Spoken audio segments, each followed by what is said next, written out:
চাঁদাবাজি তো দূরের কথা। এই একটা হাদিস যদি আমাদের বুঝে আসে, আল্লাহ আমাদের ভিতর যদি ইয়াকিন দেয়, তাহলে তো লাখ টাকা এখানে পড়ে থাকলেও হাত দিয়ে কিছু ধরবে না এটা। কিন্তু আমাদের তো এই গুনাহ এত বেশি ছড়ায় গেছে রে ভাই, এটা একটা মারাত্মক জটিল ব্যাপার। এটা আত্মাহারিক টিভি, ওহির আলোয় উদ্ভাসিত জীবনের জন্য।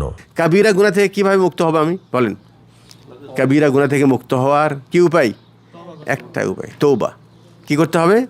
তৌবা সংক্ষিপ্ত বলে দিই, সেটা হলেই একটা হলো তৌবা করা, সালামাতুল্লাহ। আরেকটা হলো তৌবাটা শরীয়তের দিক নির্দেশনা অনুযায়ী যেইভাবে তৌবা করা শরীয়ত আমাদেরকে নির্দেশ দিয়েছেন, ইয়া আইয়ুহাল্লাযীনা আমানু তুবু ইলাল্লাহি তাওবাতান নাসুহা, হে ঈমানদারগণ তোমরা তৌবায়ে নাসুহা করো। তৌবায়ে নাসুহা মানে এমন তৌবা যে তৌবাটা খাস তৌবা, খালিস তৌবা, তার মধ্যে কোনো ভেজাল নেই, তার মধ্যে কিনা কোনো ভেজাল। তো খালিস তৌবা কখন হবে? খালিস তৌবার জন্য শর্ত হলো তিনটে। কটা শর্ত? হ্যাঁ, যেই গুনাহ বা কাবিরা গুনার জন্য দোয়া করব, সেই কাবিরা গুনাহ প্রথমে আমাকে ছেড়ে দিতে হবে। ওটা কি করতে হবে? ছেড়ে দিতে হবে। তাহলে রমজান মাসে 5 ওয়াক্ত সালাত আমি পাবন্দির সাথে এখন পড়তেছি, কিন্তু রমজানের পূর্বে আমি অনেক সালাত তরককারী ছিলাম। তাহলে যদি প্রকৃতপক্ষে আমি যদি মনে করি যে এই গুনাহ থেকে আমি পরিপূর্ণ মুক্ত হব, তাহলে এই সালাত ছাড়ার গুনাহ ওটা কি এমনি মাফ হবে? কি করতে হবে? তৌবা। তাহলে তৌবা কীভাবে করবেন? যেই গুনার জন্য তৌবা করছেন ওই গুনাহ আগে ছেড়ে দিতে হবে। কথা বুঝেন না মনে হয়? আচ্ছা, ওটা ছেড়ে দিতে তার মানে নামাজ ছেড়ে দেওয়ার কর্মটা আগে ছেড়ে দেবো, ব্যাস এখন পাবন্দি নামাজ পড়বো, এটা একটা। আর একটা হলেই নামাজ ছেড়ে দিয়ে আমি কি ভালো কাজ করেছি? অন্যায় কাজ করিনি? এতে আল্লাহ অসন্তুষ্ট হয়েছে না? তাহলে ভিতরে লজ্জাবোধ করতে হবে, হায়া, শরম, যে আমি আসলে অন্যায় কাজ করেছি। অন্যায় নিজেকে পাপী বলে, হ্যাঁ, নিজেকে আল্লাহর সামনে বিনয়ী করতে হবে, আমি তো অন্যায় করেছি। লজ্জিত হয়ে আল্লাহর কাছে ক্ষমা চাইতে হবে। কথা বুঝতে পারছেন তো? আর কি করতে হবে? এই গুনাহ আর করব না, না করার দৃঢ় প্রতিজ্ঞা করতে হবে। বলেন তৌবার কয়টা শর্ত বললাম? একটা হলো ওই কর্ম ছেড়ে দিতে হবে, আর একটা হলো ওই কর্মের প্রতি লজ্জাবোধ হতে হবে, 3 নম্বর হলো ওটা না করার প্রতিজ্ঞা করতে হবে। এটাই হলো ওই সকল গুনাহ যেই গুনার সম্পর্ক আল্লাহ আর বান্দার সাথে। আর একটি গুনাহ আছে যেই গুনার সম্পর্ক বান্দার সাথে। কার সাথে? বান্দার সাথে। যেই গুনাহ, হ্যাঁ, বান্দার কারণে আমি গুনাহগার, আমি কারো গীবত করেছি, আমি কাউকে অন্যায় করেছি, জুলুম করেছি, কারো উপর অবিচার করেছি, তাহলে এই সম্পর্কটা কার সাথে? কারোর সাথে লেনদেনে ঠকাইছি, এই বান্দার সাথে।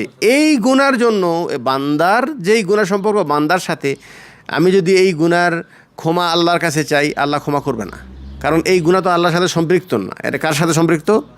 বান্দার সাথে। তাহলে যেই সকল গুনার সম্পর্ক বান্দার সাথে, হয় ওই বান্দার কাছ থেকে ক্ষমা চেয়ে নিতে হবে। ক্ষমা চাওয়ার মানে হলেই আমি তার কাছে তার টাকা নিয়ে দেই নেই, আমি তার কাছে মানে তাকে কষ্ট দিয়েছি, তার উপর তাকে একটা চর মেরেছি, তার গীবত করেছি, তাহলে তাকে বলতে হবে, ভাই তোমাকে সেদিন আমি চর মেরেছিলাম, তুমি যদি চাও তাহলে ওই চরের বদলা আমার কাছ থেকে নিয়ে নাও। এটা বলা তাকে সুযোগ দিতে হবে। বুঝতে পারছেন তো? টাকা নিয়ে দেই নেই, দোকানে বাকি খেয়ে দেই নেই, আগে ওই টাকাটা পরিশোধ করেন, তারপর তার কাছে ক্ষমা চান, যাবে আমি আসলে ভুল করেছিলাম, আমাকে মাফ করে দেন। তার প্রতিশোধ দিয়ে হয় তার কাছ থেকে ক্ষমা করে, মানে তাকে দেওয়ার পর ক্ষমা চান, আর না হয় তার কাছ থেকে ক্ষমা চাইলেন, ভাই আপনাকে দিতে পারছি না, আল্লাহ আমাকে মাফ করে দেন। ঠিক আছে? এটা যদি একজন ব্যক্তি জীবনে হয় যে জসিমের সাথে আমার লেনদেন ছিল, তাকে একদিন চর মেরেছিলাম, তার একদিন গীবত করেছিলাম, জসিমের কাছ থেকে মাফ করে নিলাম, কিন্তু আমাদের তো এই গুনাহ এত বেশি ছড়ায় গেছে রে ভাই, এটা একটা মারাত্মক জটিল ব্যাপার। এটা মারাত্মক কি জটিল ব্যাপার। আমি মনে করি এই একটা হাদিস আল্লাহ আমাদের বোঝার তৌফিক দান করুক। এই একটা হাদিস যদি আমাদের বুঝে আসে, আল্লাহ আমাদের ভিতর যদি ইয়াকিন দেয়, তাহলে তো লাখ টাকা এখানে পড়ে থাকলেও হাত দিয়ে কিছু ধরবে না এটা। হ্যাঁ, মানুষের তো চাঁদাবাজি তো দূরের কথা, হ্যাঁ, ওকে চাঁদা দিলেও তো নিবে না। ঠিক আছে? কেন নিবে না? যে এই চাঁদা নিয়ে তো লাভ নাই, এটা ফেরত দিতে হবে, আজ হোক কাল হোক, মাপ নেই। আজকে একজন দেখলাম ফেসবুকে দেখতেছে, বলছে আনা শহুল আন্তা মাফি রাতে হাদা ইয়াউমুল কিয়ামা। এখন আমার তো নিরুপায় হয়ে এটা বলে, হ্যাঁ, যে কিয়ামতের দিন এটা নিব, এটা মাপ নেই, কিয়ামতের দিন এটা দিতেই হবে, মাপ নেই। সেই দিন কিন্তু টাকা দিয়ে শোধ হবে না, সেই দিন কী দিয়ে শোধ হবে? আমল দিয়ে, নেকি দিয়ে শোধ হবে। নেকি দিয়ে, এখন নেকি তো কত জনকে দিব? আল্লাহ আমাদের হেফাজত করো। নেকি কত জনকে দিব? নেকি শেষ হয়ে যাবে, তখন আবার গুনাহ নিতে হবে তার। গুনাহ তার নিতে হবে। তাহলে শোনেন, গুনাহ থেকে পরিপূর্ণ মুক্ত হওয়ার জন্য দুটা কাজ করতে হবে। কয়টা কাজ? একটু খেয়াল, কয়টা কাজ?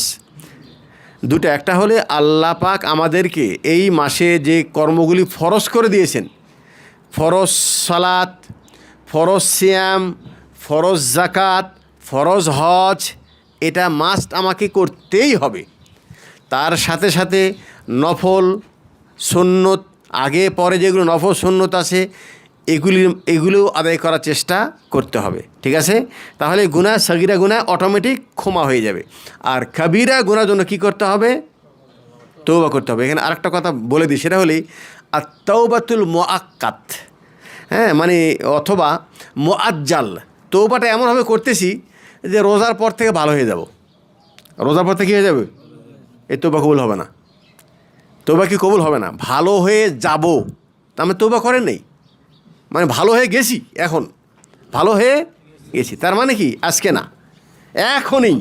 ঠিক আছে না? সিয়াম রাখতে হবে এখনই, সালাত পড়তে হবে এখনই, তওবা করতে হবে এখনই। যেই কর্ম করতেছে এখন থেকে শুরু করতে হবে, পরে হবে সেটা হবে না। এটা হলো আমাদের বড় সমস্যা। এখন আমরা এখনও কেউ ভালো হতে চাই না। কেন ভালো হতে চাই না? বয়স এখনও হয় নাই, এখনও দাড়ি পাকা শুরু হয় নাই, ভালো হবে আরও পরে। আমরা কিন্তু আশা নিয়ে বসে আছি, এই রমজানে না পারলেও আর এক রমজান পাবো, কীভাবে আসে না? নাই, খুব আবেগ নিয়ে আমরা করতে যাই, কিন্তু সেই আবেগটা আমাদের মধ্যে থাকে না। দেখা যাচ্ছে সেখান থেকে কতটুকু অর্জন করতে পারলাম সেই অনুভূতি আমাদের মধ্যে আসে নাই।